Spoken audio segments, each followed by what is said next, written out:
The barber held the braid in his open hand like it weighed something, because it did, and he looked at her once more, to be sure she meant it. Renee Carter nodded. She was 41 years old, and that rope of hair had taken her 7 years to grow, and she had walked into the shop on Halstead with a folded 20 in her coat pocket and a different kind of 20 in her heart, the kind that does not spend. Outside, the November wind pushed grit along the sidewalk and rattled the glass. Inside, the clippers buzzed somewhere behind her, and the radio played low, and a woman she had never met before that morning ran a comb through what was left and asked if she was sure, one more time, the way people ask when they already know the answer. She was sure. She had the math memorized. The coat in the window of the resale shop 2 blocks over was $38. A real one, down-filled and navy. A size that would last her son 2 winters if she rolled the cuffs the first year. She had $19 to her name and rent due in 9 days. The salon 2 doors down bought human hair by the inch for the wigmakers across the river, and a braid like hers, dark and unprocessed and long, was worth more than most. She had counted on 40. She would walk out with 40, and she would buy the coat, and she would have $2 left over, and that was the whole arithmetic of that morning. And if you have never had to do math like that, you are lucky. And if you have, then you already understand why she did not cry until the braid was gone and her neck felt cold and strange and light. The woman's name was Lorraine, and she had run a comb through Renee's hair the way you handle something that mattered, lifting it, weighing it, separating the length into 3 thick ropes with hands that knew exactly what they were doing. She had asked Renee twice if she wanted to think about it overnight, and Renee had said no both times because overnight was 9 days from rent and the cold was already here and there was nothing to think about that thinking would fix. Lorraine had nodded then and stopped asking. She had been doing this a long time.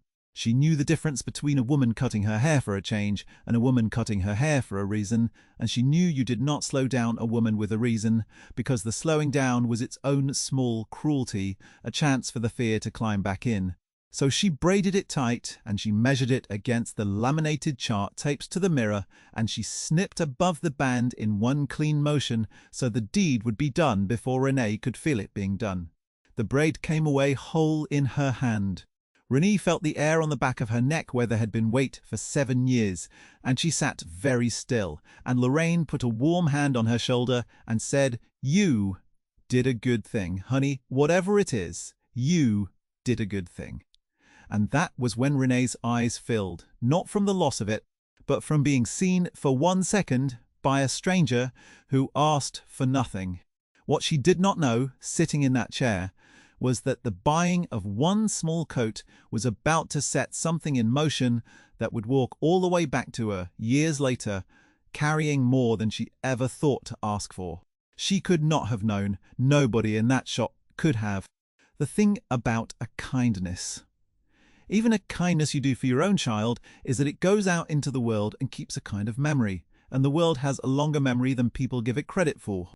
Stay with me, because this one turns in a way you will not see coming, the same way she didn't.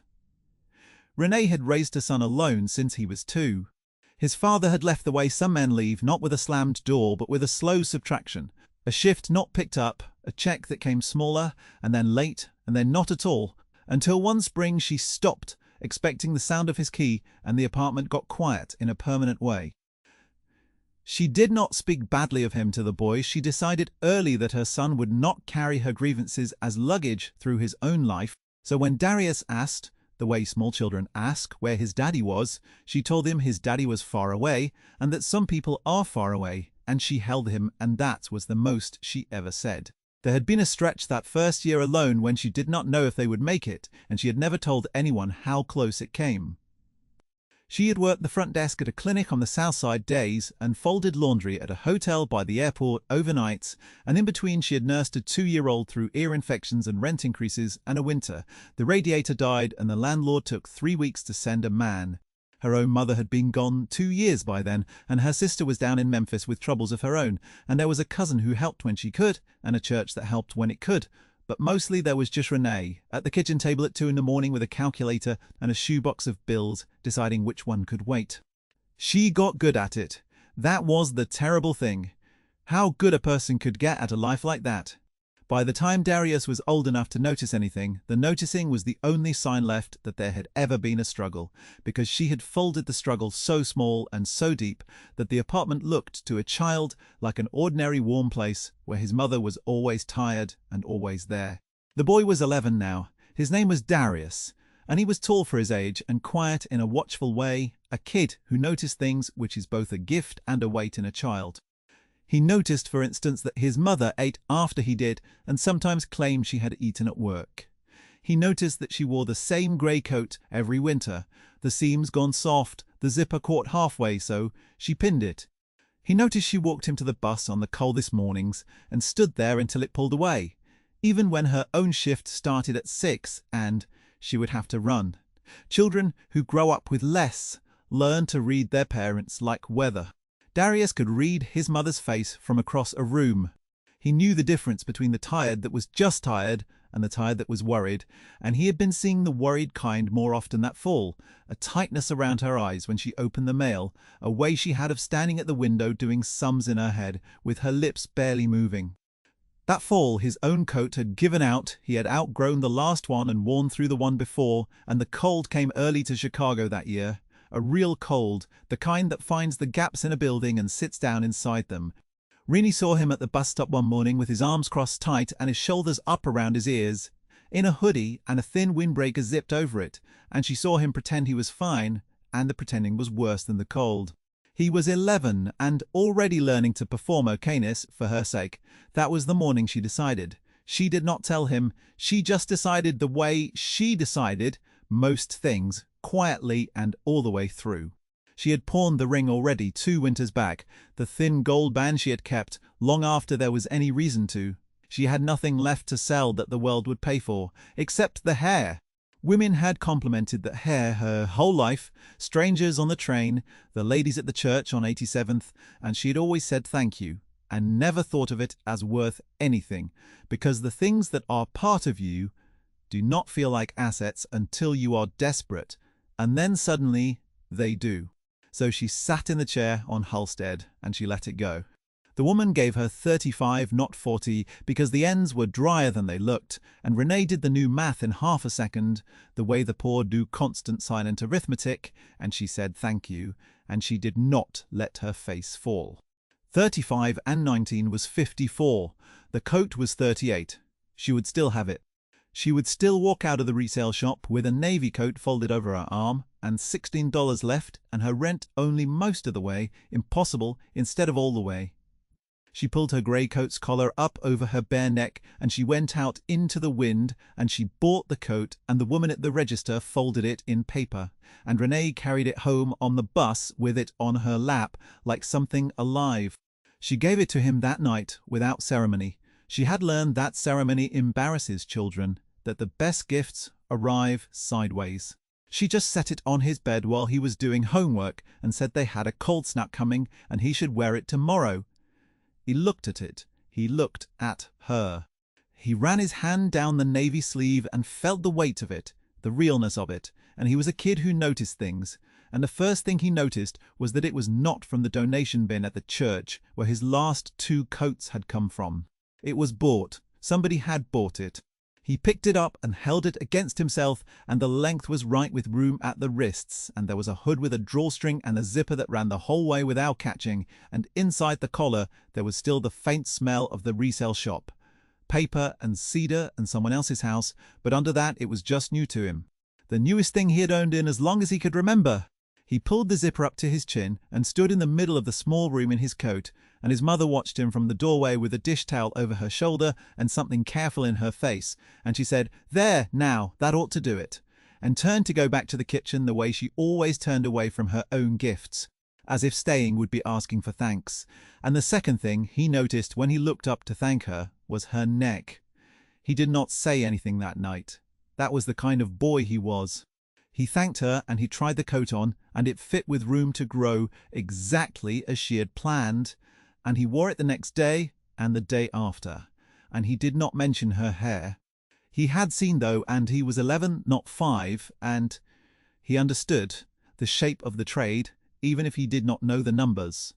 He understood that his mother had something and now did not have it, and that he had nothing, and now had a coat. He carried that understanding around inside the warmth of the coat all winter, and it did something to him, the way a thing like that can do something to a child who is already paying attention. He was warm that winter for the first time in 2 years, properly warm, and the strange thing, the thing he could not explain to himself, at 11, was that the warmth made him think about cold. Wrapped in that navy coat at the bus stop, he would look at his mother in her grey one with the pin zipper, and he would feel the heat held against his own chest, and he would know, in a wordless way, that the heat had a price, and that she had paid it off her own body. And it made the coat both the best thing he owned and a thing he could never quite wear easy. He stood closer to her at the bus stop after that. He started insisting she take the inside of the sidewalk, away from the wind off the cross streets. A small thing, a man's instinct showing up early in a boy, and she let him, and neither of them ever said why. Here is the part where I have to tell you what Renee did not know, because the story lives in the gap between them. She thought she had simply bought her son a coat. She thought the matter was closed. She did not know that her son had begun, quietly, to keep a record. Not on paper, not at first. In himself, he started noticing the size of every sacrifice and filing it away. The dinners, she said she didn't want. The shoes she resolved with the rubber kit instead of replacing.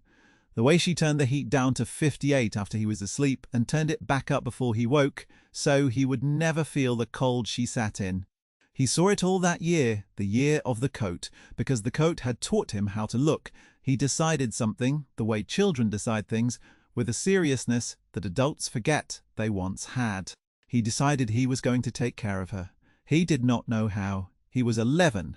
He decided it anyway, the way you decide a true thing, all the way down, and then he went about the long business of becoming someone who could.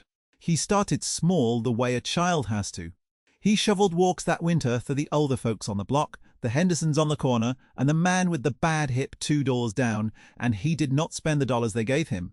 He kept them in a sock in his drawer, and when it added up to enough, he bought his mother a pair of gloves, real ones, lined and gave them to her sideways the way she gave him things, set them on the table, and said somebody at school was selling them cheap, which was a lie, the first lie he had ever told her, and it was a lie made entirely of love.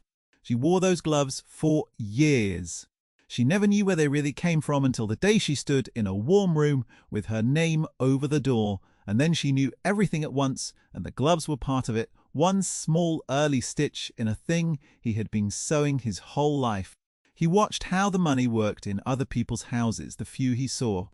He noticed which of his friends had fathers who worked with their hands and came home tired but steady, and he noticed that those houses had a different weather in them, a settledness, and he wanted that weather for his mother more than he wanted anything for himself.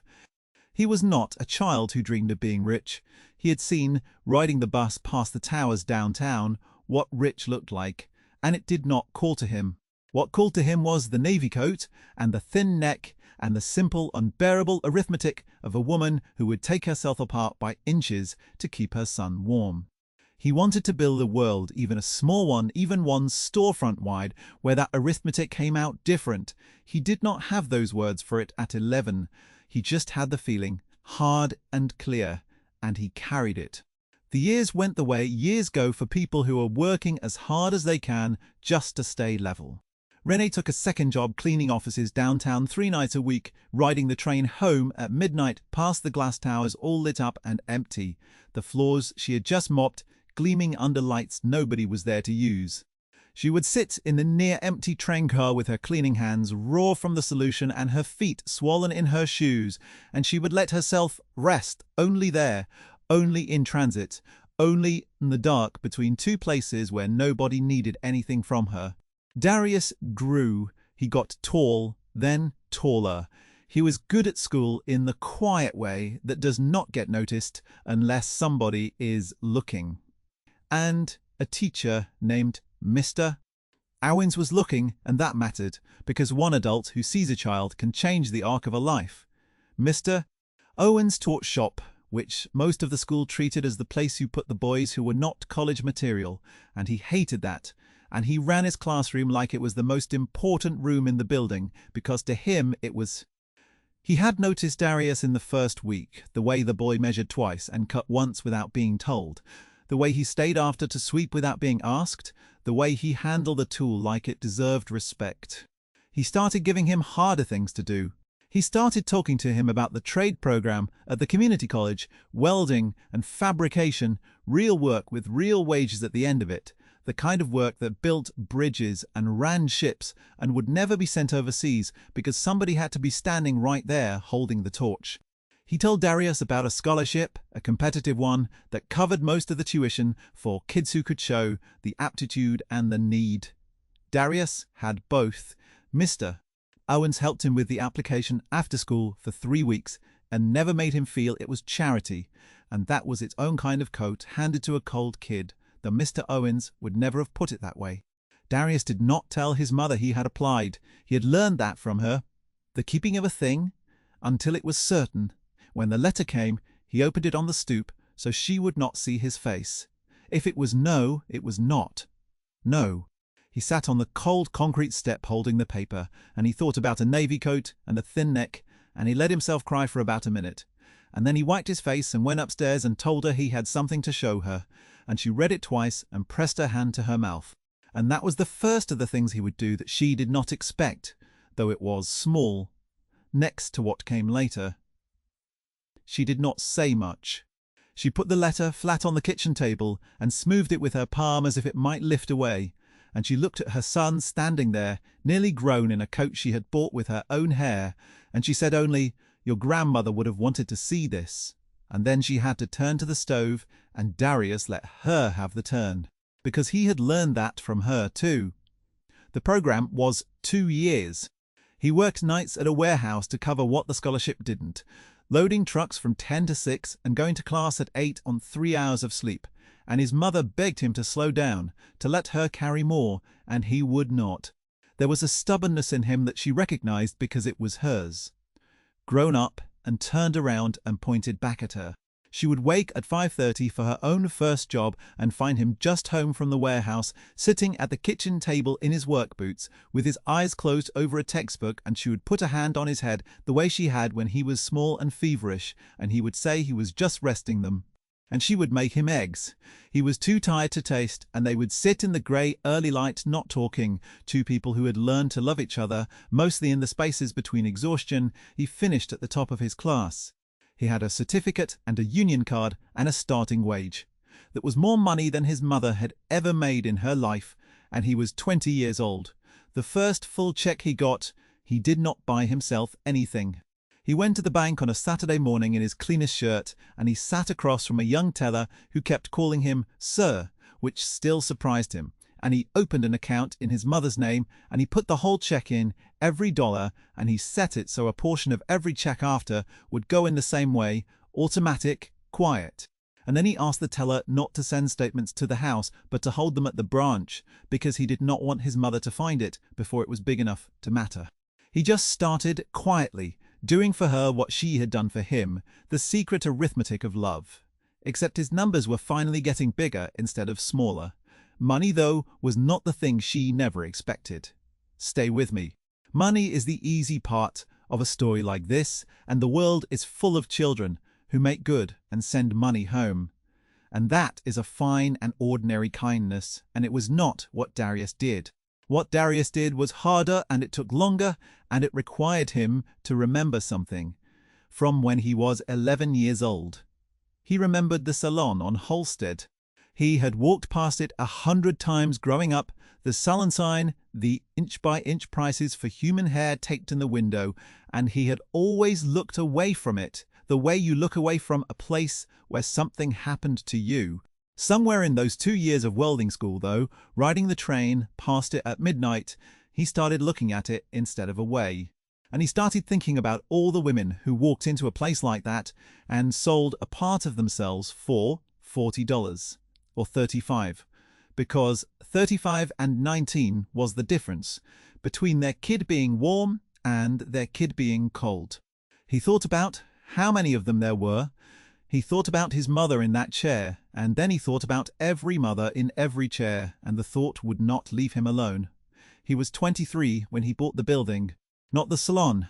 The empty storefront beside it, the one that had been a check-cashing place, and then nothing. Papered windows and a for-lease sign curling at the corner for 2 years. He had saved with the same ferocity he had once loaded trucks with, and he had a partner now, a woman named Camille from the Union Hall, a fabricator like him with a head for numbers and a mother of her own. She did not talk about much, and the two of them put everything they had into that lease, and the permits, and the second-hand chairs. Camille had heard him tell the story once, late, after a shift, the two of them sitting on a loading dock with their feet hanging over the edge, and he had not meant to tell it.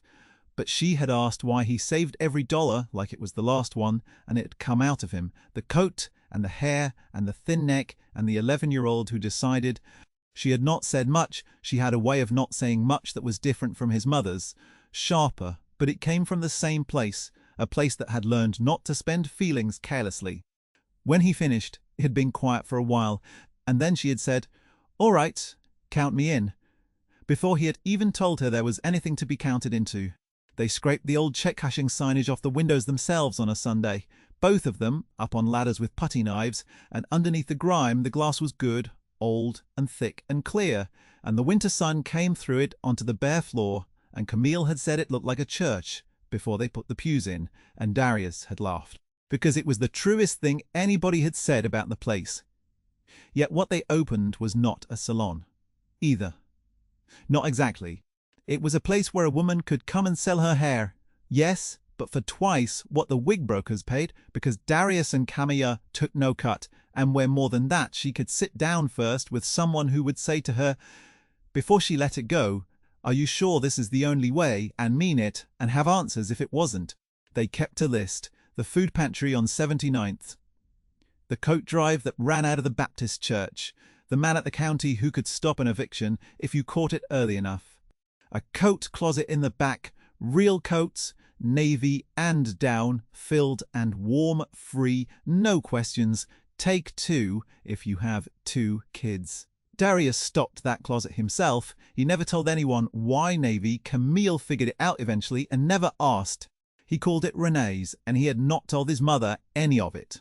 This is the part I have been walking you toward, so let me slow down and tell it the way it happened. He told her he wanted to take her to lunch for her birthday. She was 53 now, her hair grown back long ago and gone grey at the temples, still beautiful. Still the thing strangers complimented on the train. She put on her good blouse, the cream one, with the small buttons she saved for church and funerals, and the rare good day, and she did her face at the little mirror by the door, and she was happy in the uncomplicated way she allowed herself to be happy, now that the worst years were behind them, now that her son was grown and working and safe. He drove her in the truck he had bought used and kept running himself, and he took the long way, and she did not think anything of it because he often took the long way. He liked to drive. He had told her once that driving was the only time his hands had nothing to fix. He pulled up on Halstead in front of a storefront with clean windows and warm light inside and a hand-painted sign over the door, and she read the sign, and the sign said her name. She did not understand at first. People don't when the thing in front of them is too large. For the moment, they were braced for. She thought maybe it was a coincidence. Another Renee, a common enough name. She said so. She said, "Look at that. Somebody's got my name up there." And Darius did not answer. He just put the truck in park and sat with his hands on the wheel for a second the way a man does before he steps off a high place. Then he came around and opened her door, the way she had taught him to open doors, and he walked her inside, and Camille was there, and 3 women were sitting in the chairs, and one of them was crying, and a younger woman in an apron was handing a navy coat to a girl no older than 10, and the whole warm room turned toward the door, and her son said, one in a voice that was not entirely steady, "Mom, I want to show you what your hair bought." She put her hand to her mouth. It was the same gesture she had made on the stoop reading his scholarship letter 12 years before, and he had been waiting half his life to give her a reason to make it again. He told her then. He told her he had seen, that night when he was 11, what she had done.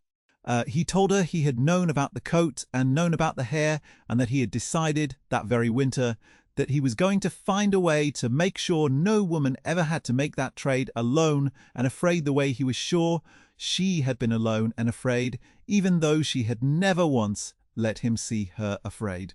He told her about the closet of navy coats and why they were navy, and that was when she really broke quietly, the way she did everything, one hand over her mouth and the other reaching for the back of a chair, and her son stepped in and held her up, the way she had stood at 1,000 bus stops holding him up against the cold.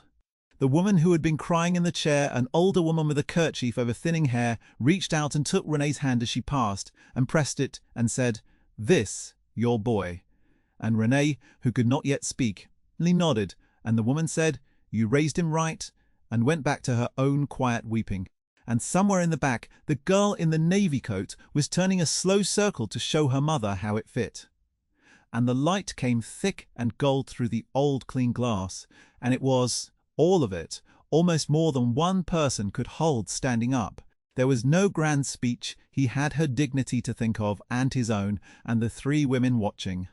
And he had learned from a master that the best things arrive sideways. He just held her in the warm room with her name over the door, and he let her cry. And after a while she pulled back and looked at the place, really looked at it, the chairs and the coat closet and the list of phone numbers taped by the register the way the prices had once been taped in the window 2 doors down. And she understood what her son had built out of one cold morning she thought only she remembered. He started working there, of course. Not because she had to. Darius paid her not to, tried to, and she refused, in the stubborn way that was hers and now also his. She wanted to be the one who sat with the women before they let it go. She was the one who could say, "Are you sure this is the only way?" and have it mean what it needed to mean, because she had sat in the chair herself and they could see that she had, and it changed the whole shape of the conversation. Sometimes the answer was that there was another way. The pantry, or the coat closet, or the man at the county. And the woman kept her hair and took a coat for her kid and went home lighter than she came. And sometimes a woman still chose to sell, because pride is its own kind of warmth, and some people need to give rather than take, and Renee understood that too, and she paid them twice what anyone else would, and she folded their cash into their hands like something alive. There was a morning, early on, when a woman came in, who reminded her so much of herself that she had to steady her own breath before she could speak. The woman was maybe 30, with 2 little ones waiting on the bench by the window, and she had her hair already gathered back in her fist, ready, her jaw set hard against whatever Renee might say, braced for pity the way the poor learn to brace for it. And Renee did not give her pity. She sat her down with a cup of coffee, and she asked her, plain, "What is it you need the money for?" And the woman told her the gas was about to be shut off and it was December, and Renee said, "All right, hold on to your hair another hour." And she made 2 phone calls, one to the man at the county and one to a fund the church ran for exactly this. And by the time her coffee was cold, the gas was handled, and the woman was sitting there with her hands still wrapped in her own hair and tears running down a face that did not know how to do anything but fight. "Keep it," Renee told her. "You might need to do this someday, and there's no shame in it, but not today. Today you keep it." And the woman put her face down on the little counter and wept. And the 2 little ones came over and patted her back with their small hands the way children do, not understanding, only loving. And Renee stood and gave them room and felt the whole long circle of her life close gently in that warm, bright room. She kept one braid, the first one cut after the shop opened, from a young mother who had 3 kids and a face Renee recognized from her own mirror 20 years gone. The woman had wanted to sell it, but Renee found her another way that day. The eviction caught in time, the coats handed over, and the woman, overwhelmed, had insisted Renee take a lock of it anyway, pressed it into her hand, said she wanted Renee to have something. Renee kept it in a small envelope in the register drawer, and on the slow afternoons she would touch it through the paper, and she thought about her own hair on a workbench across the river 12 years ago, becoming a wig for some stranger, becoming a coat for her son, becoming somehow all of this. She thought too about Lorraine, the woman who had cut her that November morning and put a warm hand on her shoulder, and she found out, asking around the block, that Lorraine had passed a few years back, and Renee was sorry she had never gone back to thank her, and she made a small promise to herself then that she would be for the women in her chairs. What Lorraine had been for her in one short minute that had carried farther than Lorraine could ever have known. So that was a kindness too, repaid forward, the way the real ones always are to people who can never trace where they came from. Darius married Camille 2 years later. They had a daughter and named her after no one, a fresh name for a fresh start, the way Camille had wanted, and the baby grew up underfoot in the shop, passed from lap to lap among the women in the chairs, and the first full word she ever said, the family swears, was a mangled version of the word coat, because she heard it so often. Renee held that grandbaby in the warm room with her name over the door, and she thought sometimes about the grey coat with the pin zipper she had worn for 15 winters, so her son would never see her cold, and how she had thrown it out at last, and how she did not miss it. She would rock the baby by the front window in the gold afternoon light, and the women in the chairs would talk low and easy the way women do when they feel safe, and Darius and Camille would be in the back going over the books that never quite balanced because they gave too much away, and Renee would look at all of it and understand that she had, against every odd the world had stacked against her, ended up exactly rich in the only currency she had ever cared about, surrounded by warmth she had not had to ration, holding a child who would never once have to do the terrible math she had done, and she would hum to the baby, and the baby would sleep. The shop is still there. If you walk down Halstead on a cold morning, you will see the light on inside before almost anything else on the block, because Renee opens early, the way she has opened early her whole life, and there will be a coat in the window, navy and down-filled and warm. Not for sale. Just there. So that a mother walking her son to the bus in a thin windbreaker will see it and know there is a door she can come through. I want to ask you something before I let this one go. Was there someone who took care of you when taking care of you cost them something? Someone who never let you see the price? If there was, you might tell them, even now, even late. The telling matters more than people think. Rennie Carter sold 7 years of hair for $35 on a November morning and thought she had simply bought a coat. She had no idea what she had bought. None of us ever do when we do the quiet right thing in the cold with nobody watching. The world keeps a longer memory than we give it credit for, though, and sometimes, if we are very lucky, we live long enough to see what our kindness grew into, standing in a warm room, wearing our own name over the door. If this story stayed with you, there is another one waiting, about a man who returned an envelope of money that wasn't his and learned, years later, exactly whose it had been. It will find you when you are ready for it. Until then, keep doing the quiet right thing. Somebody is always paying more attention than you know.